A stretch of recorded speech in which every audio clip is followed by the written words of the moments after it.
Hey, what is going on, guys? Ricky in the Flip Lab, and today I'm here with Brandon Bateman. What's going on, dude? Hey, not much. Happy to be here, Ricky. So I heard about you. I was actually saw you on Steve Trang's podcast, and then we talked about my pay-per-click campaign, and I was super impressed with just like your vast knowledge of Google ads, internet marketing for real estate investors. So happy to have you on, and hopefully we could kind of talk about, that marketing strategy for investors. Yeah, absolutely. I'm super excited to be here. Glad the stars finally aligned to get us together here in Phoenix. Yeah, I know. We were kind of talking like Phoenix is like the real estate investor hub, and you kind of pop in and out sometimes. So happy to have you here. So I think to like start off the conversation, we're at the beginning of like 2023. We've seen like a shift obviously in the market, the real estate market. I want to know from like a data standpoint, have you been noticing different in searches for sellers going on? Like, does it seem like there's more activity on Google searches for people looking for alternative solutions to sell their house? Yeah, you ask at a good time. We just finished running the numbers for Q4 and kind of comparing that to like what it looks like for Q2, Q3, et cetera. It's super interesting. I mean, as I'm sure you know, the volume of real estate transactions has gone pretty far down, right? Like with the market. But at the same time, the search volumes, like if we look at all of our target keywords, and for anybody not really familiar with this, it's basically just like sellers will search things on Google and whatever they find on Google that influences their behavior, right? So this is kind of like SEO and PPC is kind of the art of being there on the search engine. And we can measure how many of those people are searching for those different things. And it's about 21% up from the same time last year. Okay. Believe it or not. Wow. So it's really, really interesting. There's a lot of volume, and it's kind of been on a big growth trajectory for the past decade or so in terms of the number of people searching those kind of keywords online. And the question was, would the shift change that? Or like, that was my question. And it's continued exactly as it was before, which is super fascinating. Yeah. I figured it's interesting when you're talking about like, real estate sales and, sell my house fast and we buy houses, whatever location, like some of these big important searches, it's obviously coming from homeowners, and homeowners generally are older compared to like other types of purchases. Mm-hmm. So I feel like, especially motivated, right. Especially like motivated with equity and right. Like we buy houses mostly from older folks, and a lot of older folks may not be on the internet yet, but as each year goes by, they're getting more onto the internet, or like they're not as old, like they've had the internet longer in their life. So they use something like Google to find their answers. So I would assume kind of as time goes on, you're going to continue to see that growth within this kind of space for Google searches and just kind of using the internet to find solutions in general. Yeah, it's true. It's funny because I came from the tech world before this. And all the people I still talk to from there, when I tell them about like what goes on in this industry for marketing and stuff, they're like, people still do that?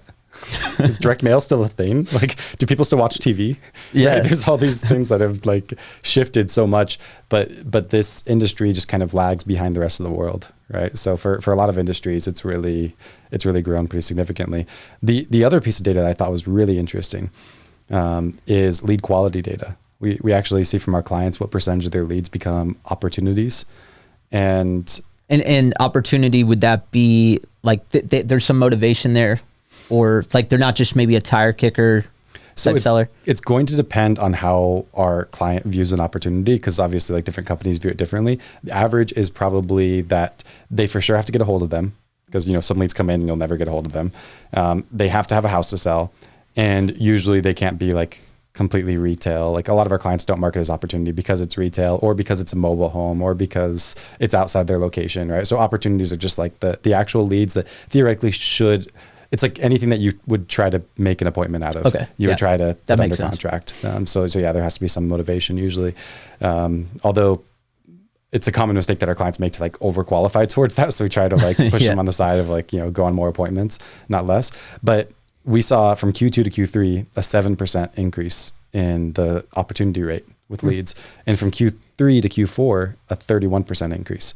So altogether, when you add it all together, like looking at Q4 versus like Q1 of last year, it's a 77% improvement in the quality of leads that we're seeing from PPC, all while there's twice as many search, or I'm sorry, 20% more searches going on. So it's sort of, it's interesting data. It's not what I expected to see. I expected kind of a decrease in lead quality, and it's hard to say. We've done a lot of, as a company, we've done a lot of efforts recently to try to improve lead quality for our clients. So it's hard to say like how much of those could be contributing versus if it's an overall market effect, but super fascinating to me that the lead quality is so much higher recently. Yeah.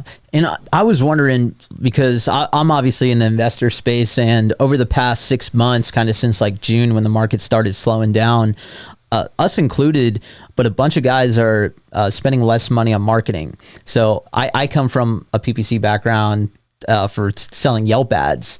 So I kind of understand like awesome. I understand kind of the dynamic. I'm not an expert like you, but I do understand when, there's more searches happening and then more advertisers, typically the cost per click will go up. Mm-hmm. So like, are you seeing during times like this, considering that a lot of investors have lowered their advertising budget, at least from the people I've talked to, that the ones that are sticking in, are they getting better prices per click than they've seen in the past because there's less competition on there? Yeah, excellent question, and I'll answer it probably a little bit more deep than you want to. First, just like comment on like what's happening in the space overall. We actually spent more money in Q4 than we ever have on ads, about $3 million in Q4. Wow. And we did that. We had a lot of our clients jump out, but the ones that stayed doubled down, if that makes sense. Yeah, it's kind of that's like what I've heard too. What I'm seeing is investors that have like quality exit strategies that are still working through the downturn. They're having some of the best results they've ever had. Some investors that don't have as much of a capability from an exit strategy standpoint are struggling because even if they can find the leads and contracts, they can't end up closing them. They can't find a buyer or whatever the case is. Right. They can't monetize it well. So that's like the first lesson for me is interesting because we actually spent more than ever before, but at the same time, we did it with less clients than we had before because a lot of them left. And then what's happening in the PPC landscape, believe it or not, our average cost per lead, Q1 was like $220, Q2, $221. Q3 like 220.5. Q4 was like right around there too. It's been like extremely steady, like unbelievably steady. We've seen some markets, like you'll talk to people that are like, no, it's gone way cheaper. I mean, there's markets like Houston where we used to get $400 cost per lead and now it's $150, right? Okay. Wow. So we've seen that, but there's also markets where it's gotten pretty expensive. And overall, I guess the macro level trend is cost per lead is the same, but the quality is increasing a ton. So the cost per actual like opportunity has gone down because of that 77% increase in the opportunity rate of leads. Yeah. And I think it's an interesting time. Like I've been talking on multiple podcasts with investors where a lot of people that probably are your advertisers, primarily I would guess do wholesaling, right? Yeah, it's a good bit of wholesaling or flipping. But when we talk about like how those with more exit strategies are doing better now, some of the ones that are working really well for our clients, like our buy and hold clients are still doing awesome. We have like novations are right. Great. And that was kind of the point I was getting to is just the fact that if you do have multiple exit strategies and you're offering creative terms and possibly novations, listing it, like if you have all these other exit strategies, I think you're in a much better position. And I think like the guys that solely were just focused on like wholesaling, a lot of those, the deals were coming. It's a good lead. Like we even saw some it's like a good situation, good lead, but no one wants that house in this current market. When a year ago that like 3-bedroom, 1-bath on a busy road still would have sold. Now flippers are kind of like, I don't want that house. And they're getting a little bit more selective and picky. Yeah, exactly. And the way you hedge against that is you monetize it yourself, right? So you have to be the buyer, or you have to have like the most powerful strategies when it comes to finding buyers, like anything that touches the MLS, be it a flip, a wholesale, a novation, whatever the case is. Our clients doing that stuff seem to be doing pretty well. But yeah, just the wholesale, like finding the investor that wants to buy it for what used to be. I mean, you know, I mean, especially like Phoenix. So many of our clients were selling deals the wholesale at like 90% of ARV. Yeah, I mean, when hedge funds were buying, it was easy to sell a deal. You had any lead come in, and you could dispo it at 90, 100%. So it made it easy. But those deals have gone away. So it's like now you really got to lock up stuff at like 60% or less. So that then makes the lead pool harder to identify those specific leads that actually work for that. For sure. Yeah. And we definitely had like we're seeing in a lot of markets, because you know how things kind of spread like west to east. Yeah. So we saw like Phoenix was one of the first ones to move. And we saw like a lot of our clients thought they were doing really well. A lot of contracts fall through and they kind of had a rough patch. And we've seen more recently that stuff spread more east where, you know, they have more of a rough patch finding buyers and stuff. But it seems to kind of like pass, if that makes sense. Like if we're seeing what's happening in the more west markets, it got really tough for a little bit, and then it's eased up and it's a little better because, you know, buyers are going to buy. They just kind of hold their breath sometimes. Yeah. I mean, we do a bunch of deals actually in New Jersey. So I always see like whatever trend it is, it could even be something like coffee shops or something. Like it starts out west and then like the East Coast is like very slow and late to kind of hit those trends. So we saw the Phoenix market kind of taking a turn in June, but we saw like no impact in Jersey until probably like August, September. Yeah, definitely. So it's been interesting. Like we saw more contract fallout than we ever did before. But it seems like people are still doing well. They just kind of have to, you know how hard it can be to get acquisitions people to like, you know, change their behavior. I think it's true for any sales position. It's a hard thing to do. Yeah. Especially right now when deals are tougher, you know, sales guys are. Yeah. Just got to buy deeper. But anyways, we have some clients that are doing better than ever. Some that got crushed, you know, it's kind of a big mix of a bunch of things, but macro level, we just finished up our numbers for 22. We had mostly wholesale assignments from our clients that totaled about $50 million from about 2,400 deals across the country on about $9 million in ad spend. So altogether, the year worked out okay, and a lot of that came from Q3 and Q4, and I expect that 2023 will be good too. Yeah, and I've always been a fan. Like I love internet leads, whether it's PPC, SEO. Actually, our Google. Our GMB, our Google Map business page, that has actually been getting nonstop calls for like new wholesalers, which is pretty interesting. Like not a lot of seller calls, but we must be showing up. You're raking for something that wholesalers are searching. That wholesaler, because it's like the same conversation. I see this one tracking number from the Google Map page come in, and it's always like, hi, I'm a new wholesaler. Like, are you buying in this area? So, those are great too, because it builds like new relationships for us. But I'm just trying to figure out, like, if you're brand new, like, where should you start on all this? Yeah, it's a great question. So to kind of give like the options, we do pay-per-click marketing through Google. We do Facebook ads, and we do SEO. So we kind of have a good bit of data on all three of those channels. What you just mentioned is SEO specific. Yeah. And a lot of what we talked about so far has been PPC. Facebook ads we haven't talked about as much. Believe it or not, for 2020 and 2021, Facebook was our a high ROI channel compared to PPC for us. In 2022, it was, and then it started to be surpassed by PPC. And as of now, PPC versus Facebook ads is working better in most markets, although it depends on the market. So if I just had to default, like choose between PPC and Facebook, I think PPC is a good bet right now. Yeah. I actually got my first ever wholesale deal through a Facebook ad in 2019. But I feel like what I've seen back then, I was able to really target down on location and zip codes. And now with like housing ads, Facebook, it seems like they put way more restrictions on limiting you to be able to specifically target certain areas or clientele. Yeah, this, you can go pretty deep in this if you want to, but there's that did happen and it hurt a lot of people. A lot of the strategies that we use weren't actually affected by that. And we had clients do fantastic for the years following that because others kind of couldn't deal with those things. And then we have some good ways that, like, a lot of that stuff that you were restricted from, we didn't even do it, but when we were able to do it because we had other ways to target that were more effective. And those methods have only grown in strength over the past few years. So anyways, Facebook, it still is, and for some of our clients, it's the highest ROI channel. So I still, like, if you can afford it, I think it's awesome to do like a dual strategy between PPC and Facebook ads, and just hedge a little bit more towards PPC in a lot of markets, because Facebook, as you lower the budget on Facebook, the returns get higher from a return on investment standpoint. So like, it's with Facebook, it's not really a question of if it works or not. It's a question of like how much budget can you spend with it working.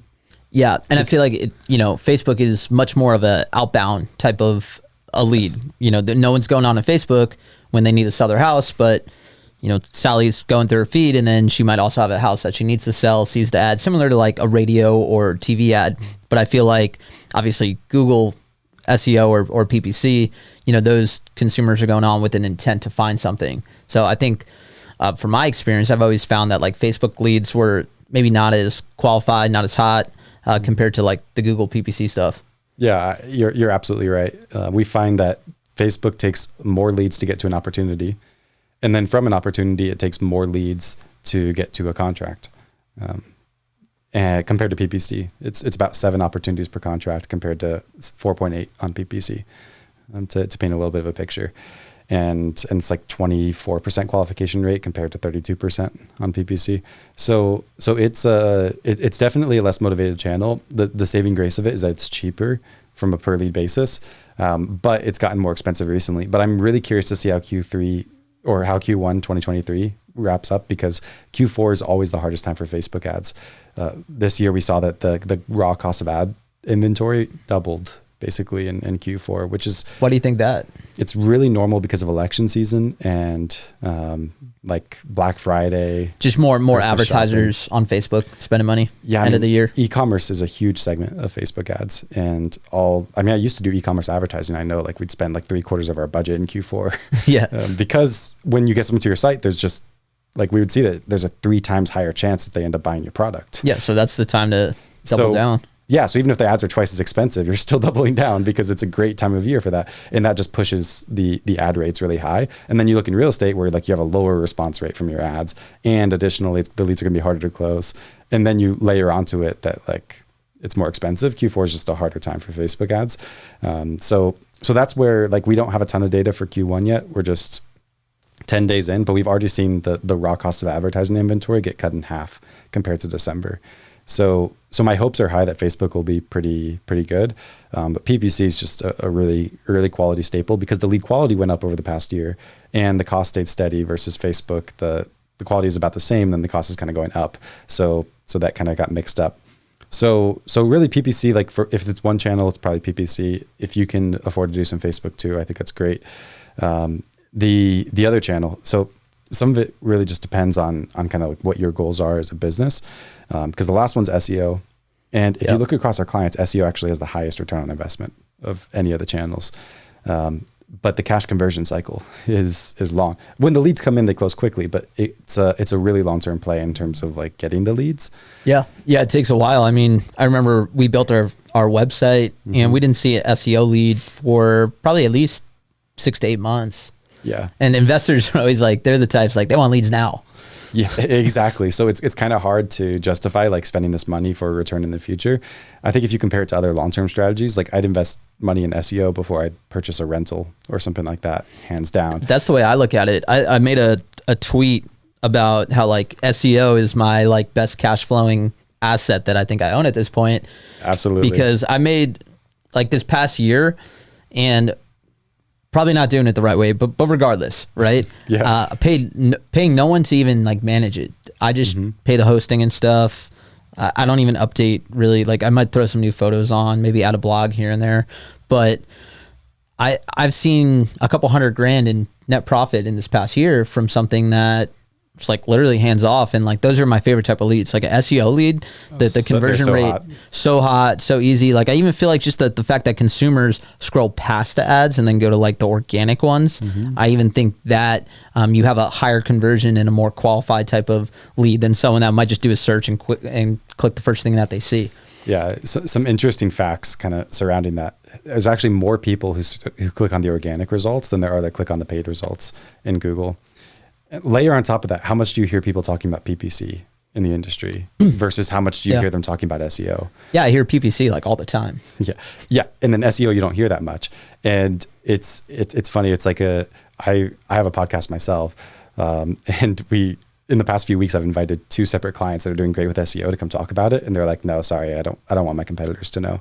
PPC is like the thing that people are like excited about and they're like telling everybody. And SEO is like the thing they're like, this is so good, I don't want anybody to know. So it's like when you get it to that point, of course, there's tons of people who invest in SEO for 6 months and then give up. because they're like, well, I don't get leads, I don't get deals. Like, well, I also feel like, and this is coming from someone, like I said, internet background, like I probably understand this better than most real estate investors to just start off with, but it was such a challenge. I would get all these phone calls about SEO guys. Like to me, it's super hard to vet who actually knows their shit, who's just like, in some of the upsells, it's like you got one SEO guy saying the same thing and he's charging $100 a month. And then you have another guy, pretty much same pitch from someone that doesn't really understand SEO and the weeds of it. And he's charging 10 grand a month. So I think it's really difficult for an investor who just knows real estate. Like, who do I pay? I don't know. The guy for $100 a month and the guy $10,000 a month sounds similar. But we don't even see results for 6 to 12 months maybe down the road. So how do you vet those people out? It is so hard. I've actually I've had some in-depth conversations about this. Like I don't even know how it's possible for investors to really vet it out, because it's so easy for an SEO person to blow smoke, right? And say, black magic, this, that, whatever, black hat this, and and that's write blogs. And that's the other thing. Like, a lot of people would say results speak for themselves.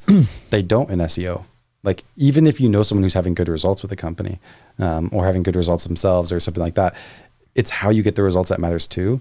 Because some ways to get SEO traction, they don't last long term. They only have a short term thing, versus others are going to theoretically create this appreciating asset that has tons of value into the long term. So you can't even say, like, because this works for me or it worked for someone else, then it's like the right strategy, because it's even beyond that. Like, you'd have to theoretically look at like decades of the future and see what happens and pull it back. So I honestly, I don't know how anybody can choose an SEO vendor, because there's if you look at like the deliverables, like, my experience is the guy who charges $100 a month and the guy who charges $10,000 a month. Sometimes with SEO, the deliverables are exactly the same. Like, you can see, he said he's going to do these things. That's what I'm saying. That person said they're going to do those things, but it's how they do the deliverables and all the details they don't tell you that make the big difference as to like its performance, and if it's going to get you blacklisted with Google and all those different things. So it's, I mean, you want to know as much about it as you can, but it's probably not realistic for an investor to know a ton. I think like the only method I know is just, it's kind of gut. You have to know that the person you're talking to is transparent and trust, and they should be able to demonstrate what they've done before. And you probably should like run what they say by some other experts and see what they say too. Yeah. But it's tough. Like, I don't have a great answer to that question, because it's really hard. A lot of our clients have just trusted us and it's worked out fine. But looking at it from like the other perspective, I don't know why they would trust us. It's like, we have a really legit SEO service. And I think it's like everything has been like carefully designed to be like the best value and make the most sense and have the most long-term benefit for investors. But they'll never really understand like that I'm actually telling the truth when I say that. It's just a tough game. Yeah. I think it is a real challenge, just kind of in the space. I'm sure you're dealing with it every day, of just dealing with probably clients that got burned by the $100. I think the $100 a month guy, like, he's never delivering on what he says, because that's sketchy. I know what actually, it takes to at least kind of get ranked. And it's like, it's going to be more than $100 a month. But I think on the opposite end, especially to real estate investors, I mean, you could make a case of ROI and like, hey, it only takes one lead, you make 40 grand off to spend 10K a month too. So it's like, that sale is more appealing, I think, compared to like trying to sell SEO to, a landscaper where it's $100 a month client or something like that. Yeah. Well, my experience is SEO is undervalued in this industry. Like, if you look at it, there's the returns are fantastic because other people aren't willing to play the long game. So if you are willing to play the long game, then you get disproportionate returns versus like other industries I've been in. People know SEO takes a long time, so they start it first.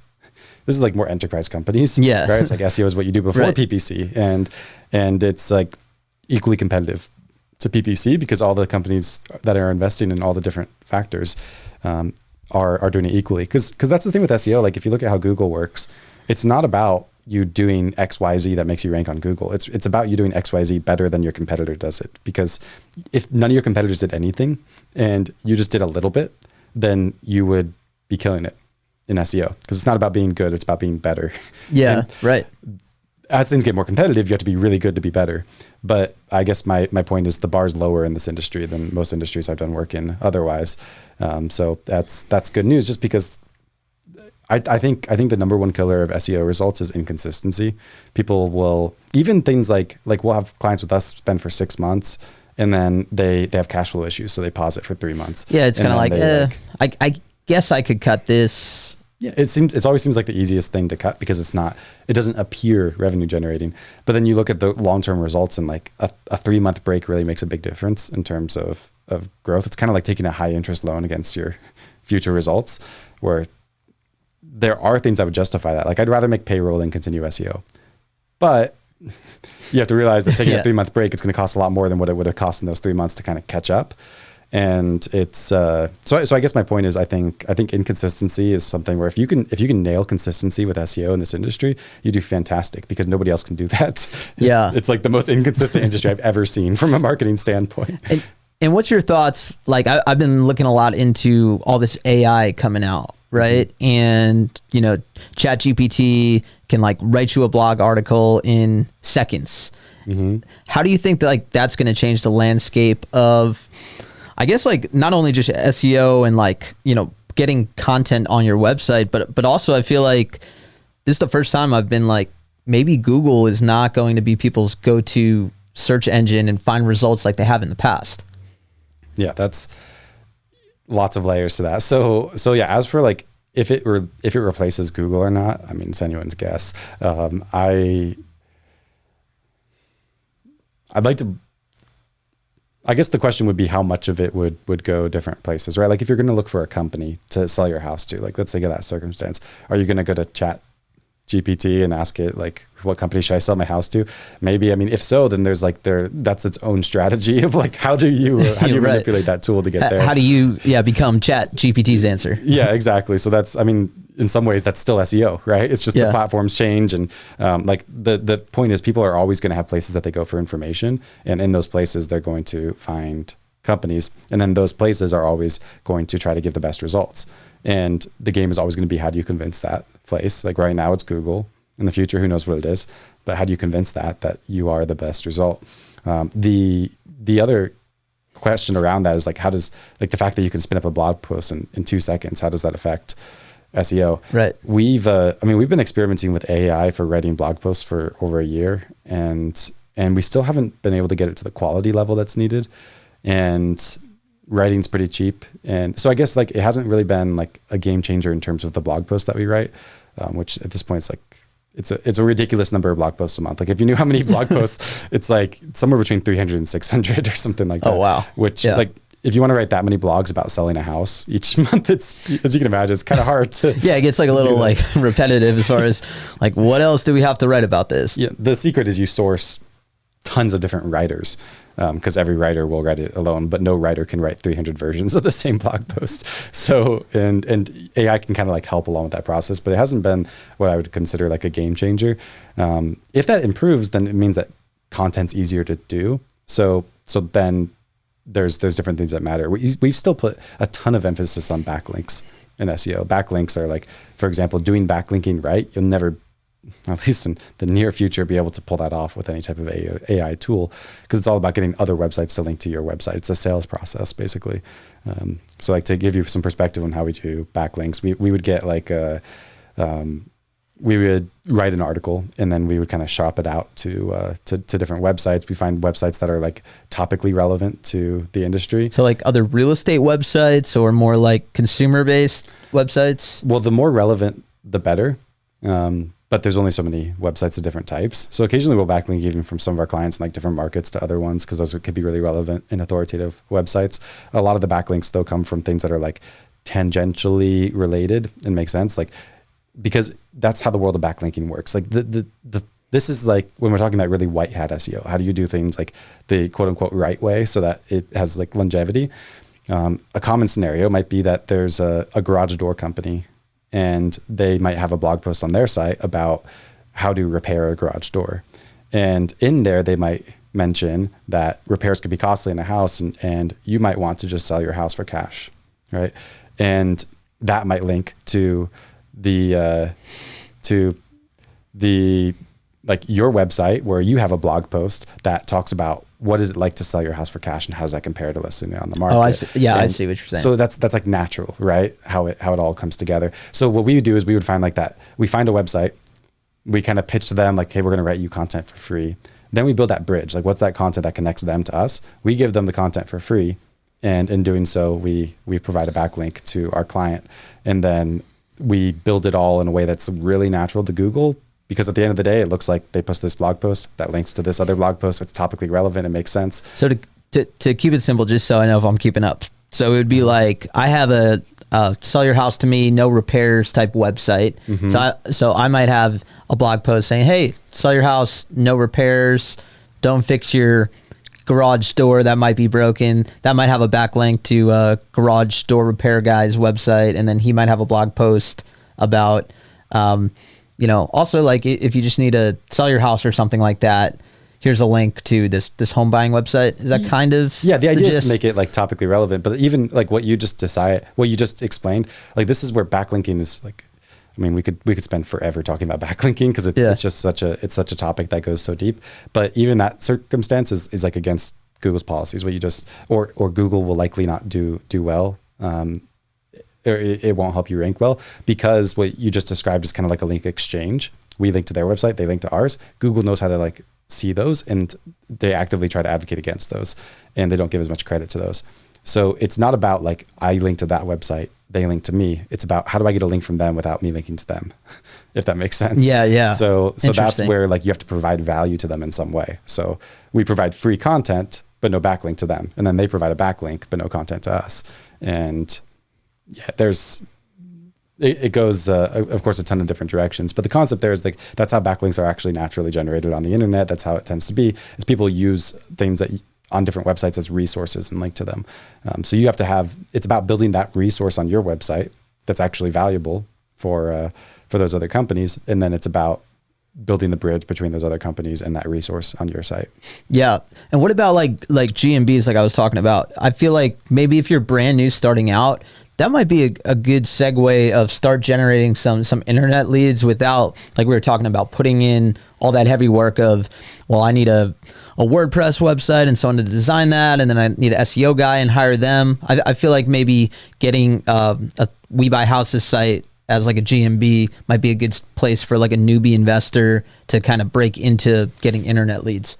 For sure. There's like if anybody's listening to this and they want motivated seller leads and you don't have a Google My Business profile, or I think it's called like a Google Business profile these days. Yeah, I think they keep changing it, but it's essentially I call it a GMB too, but, but if someone searches for that, they might not find what they're looking for. It's like the little, there's typically ads at the top, and then there's a section of like a map and then it's like the organic results. So you could like pay to be on the ads, and then there's like the map, which is SEO. I know sometimes there's sponsored ads even in there, but then it's like the organic traffic. Yeah, for sure. And the cool thing about GMB is it's highly proximity based. So you always have an advantage compared to your competitors that are on the other side of town in terms of ranking right where you are. And it can be easier to rank than it is to rank an actual website because there's less competition due to that. So yeah, the way you do it is you just search like how to make a Google business profile, and you make it. And a couple places where people go wrong here. You want to make sure that your address is publicly visible. Google will allow you to hide your address, which a lot of people do if it's like their house or something. Yeah, we sent our GMB, I think, to one of our houses, and then we hide our address. So you think that might be kind of hurting it a little bit? You'll get better rankings. We found significantly better rankings if you make it like publicly viewable with the address, but you have to have some address that's like an office or something. PO boxes are getting restricted like all the time. We're having horrible luck with those. So if you don't have like an office and you don't want to have your home address there, sometimes people get like a co-working space or something like that where it's like cheaper, but it can technically be their office. Yeah. So yeah, you just set it up like that. Google will send something to your address to verify it. And you want to get started getting reviews on that as soon as possible. When you do deals, get reviews from the sellers. And if anybody's interested on my podcast, we have a whole episode about like how you get reviews from like everybody, not just sellers. And in order to help your SEO, it's really interesting. But the point is you want to focus on getting reviews on that listing as much as you can, and then posting on that listing. relatively frequently, like different articles or things like that. If you do that consistently for a long time, you can get pretty good rankings on your GMB, and that'll come in the form of a lot of inbound calls. And those inbound calls tend to be pretty good leads. Yeah. I've seen definitely phone calls coming from those. Yeah. Like I said, whether it's a seller or a wholesaler, I think both are, really kind of good qualified leads for us.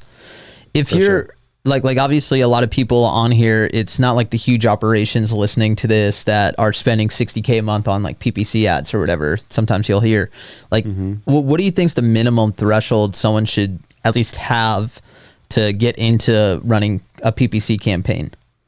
Yeah, that is a really good question. So there's this thing kind of going on recently. So this shift that you mentioned in content writing to AI, it's kind of happening in PPC too. Not necessarily from a content standpoint, but bigger players are having a lot better results with PPC on average. And the reason being, a lot of the targeting is algorithmic and they have a lot more data to feed their algorithm. So it's not like Google goes in there and they're like, I want to favor this company because they spend more money. It's because they have like actual, like the machine learning is only as powerful as the inputs that you give to it. And they have a lot of inputs and a lot of data there. The benefit is that what we do is we call it that. The reason we're called Bateman Collective as a company is we're a data collective. We basically aggregate data across all our clients and we feed it to Google as if it were one company. And the benefit that has is it makes it so even though you have a budget that's small, your PPC can perform as if your budget is really large. So that's the first thing. If you're not going to work with a company that does that, a lot of companies will say that they use data and they aggregate across their clients, but in terms of like actually doing it in a way that Google recognizes it, I don't know of any other agencies. But if you're going to work with an agency that doesn't do that, or you're going to do it yourself, you probably want like a decent chunk of budget to be able to have enough data to make it work. Like I would think like 10 grand plus. If you work with us, you can push that threshold a little bit lower. And that's like our smallest ad spend that we take is $1,750 a month. The smallest management fee that we have is $1,250 a month. So it rounds out to like $3 grand total. Okay.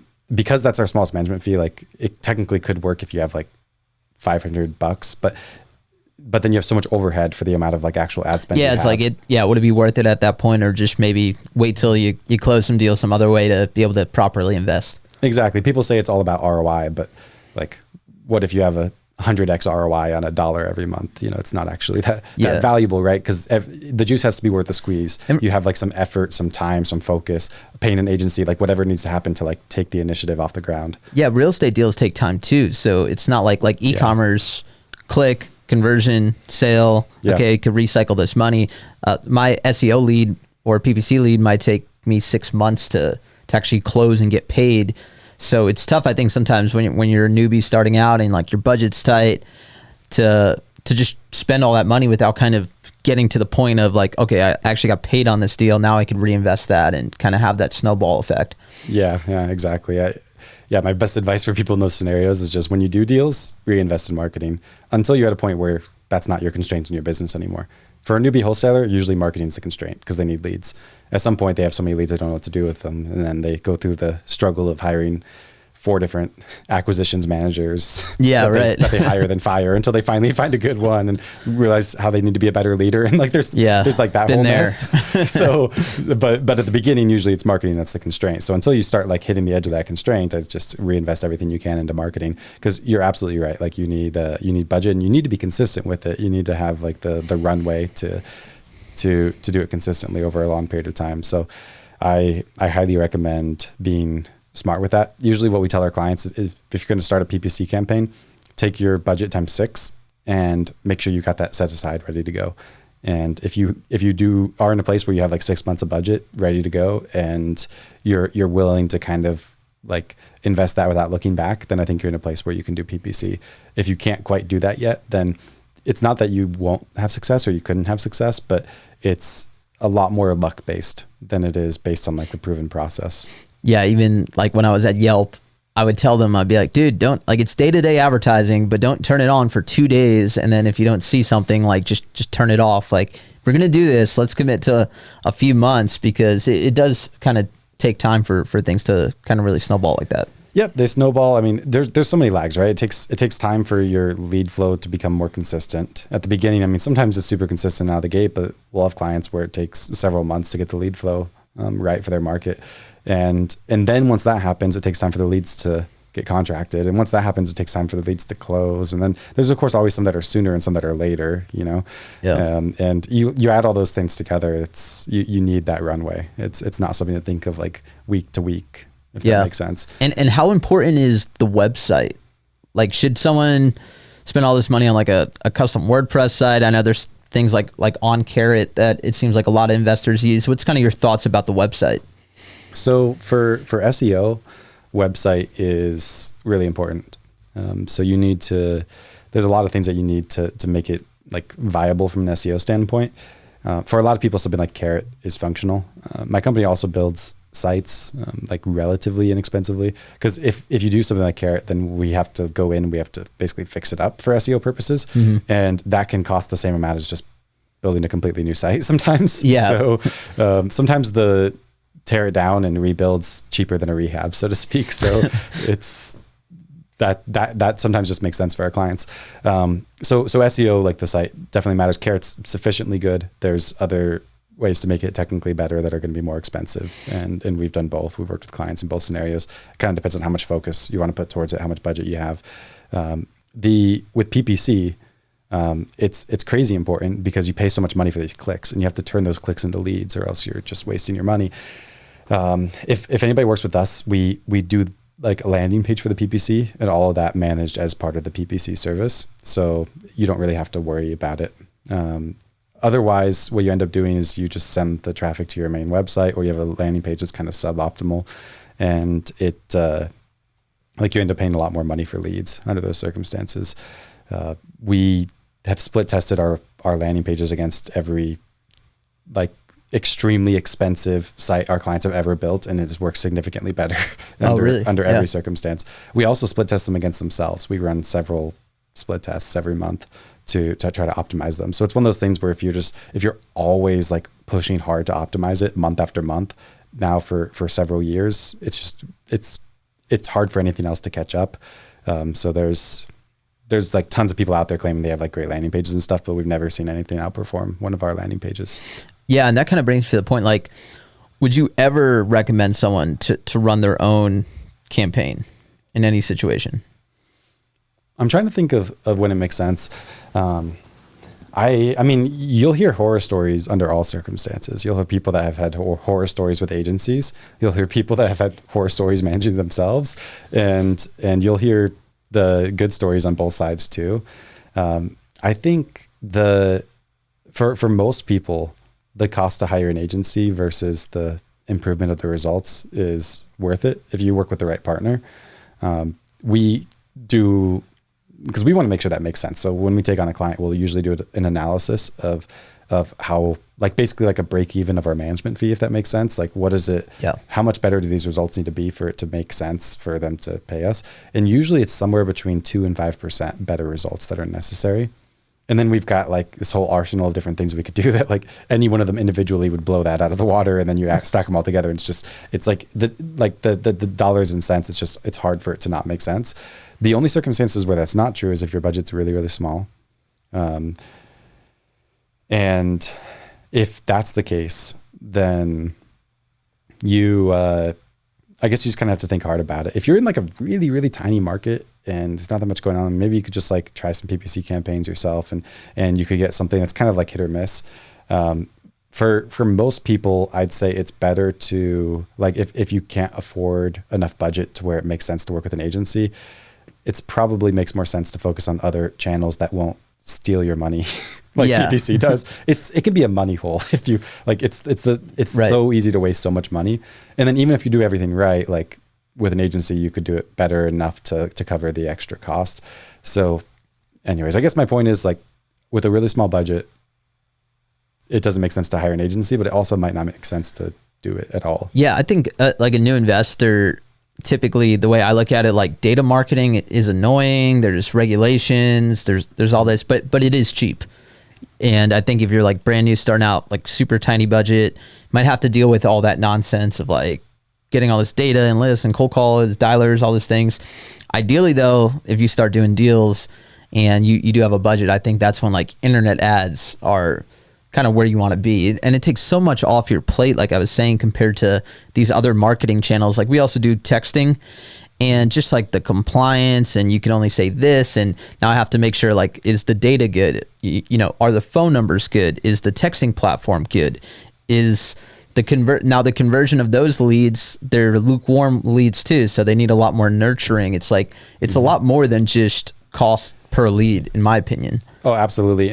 But the really good thing about those channels that you're talking about, like texting, cold calling, is while all that stuff is a pain, it's a pain that people can manage. Versus PPC, it takes less time to press the buttons, but it takes an incredible amount of skill to know which button to press, if that makes sense. It's a really very much like an expertise play. So that's where you can just fail really badly doing it yourself, versus that other stuff if you're willing to hustle. And so I like to think of it from the standpoint of like, what resources do you have at your disposal? Stuff like cold call and text are a great return on your money and a bad return on your time and your energy and your focus.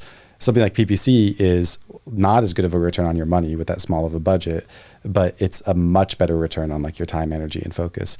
So it's about like, what do you have more of? We work with a lot of investors that have money and they don't have time, and that's perfect. But if you're like just starting out and you got all the time in the world and you don't have much money, then I think it's all about hustling. Whatever you can do to hustle. Go knock on doors, just cold call random lists, like go put some signs up on the corner of because that's a busy intersection. Cheap. It's a pain in the butt, but it's cheap. But when we're talking about like building a scalable business, building a scalable like acquisitions team is way easier with hot leads than it is with cold leads. Oh, I mean, my lead managers, if an SEO lead came in, they're pumped to call that. Compared to like a cold call lead, they're like, oh, what kind of bullshit this is going to be? Yeah. Probably don't want to sell. For morale, it's huge. And like ultimately with the digital marketing, the numbers work out from a return standpoint, but you know, it's not all about ROI. Like I can tell you I've got this opportunity that's going to 10x your money and it costs $1 billion. Like, if you don't have $1 billion, it doesn't matter. You can't do that thing.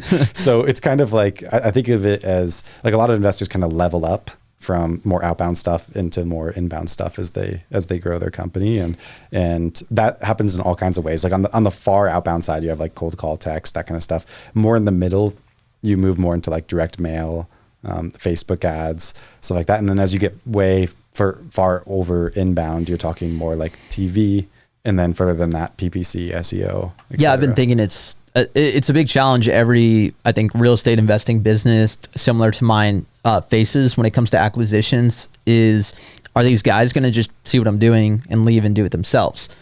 I think when you're providing them with these super high quality leads and you're spending a lot of money and you're making it really difficult, like if you're running TV ads, radio ads, you're like killing top #1 ranked on SEO. Now it's hard for that sales guy to just go leave you and duplicate that compared to if you're just pulling some list and texting.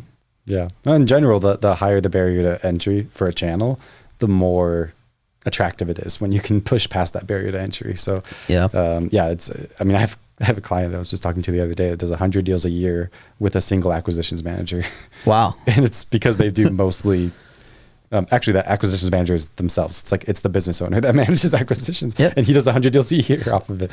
And it's just because they only do inbound, and you can do a lot more. Inbound is so much, even mail, right? Like I will run my own mail calls and stuff because it's quick. It's like if a mail call comes in right now, hey, we buy houses real quick, qualify out. Within 3 minutes, I know if it might be something qualified or not. Compared to if I am running cold calling or something like that, it's a lot more of a process to figure out what's a good lead, what's not a good lead. Mm-hmm. The other number that really makes or breaks a business is cash conversion cycle. How long does it take to get those marketing dollars to turn into money in your bank account? And while PPCs could be a bigger commitment and harder, like at the beginning, ramp up, all those things. The other thing that our clients see is on average, PPC leads close faster than any other channel that they have. Oh, I would for sure say that. Without a doubt in our business. I mean, PPC leads typically, now one knock on PPC leads that I've seen is they typically are filling out 4 other forms. So sometimes like my one mailer or text, like I'm the only guy talking to them. Very few times in PPC am I the only person talking to them.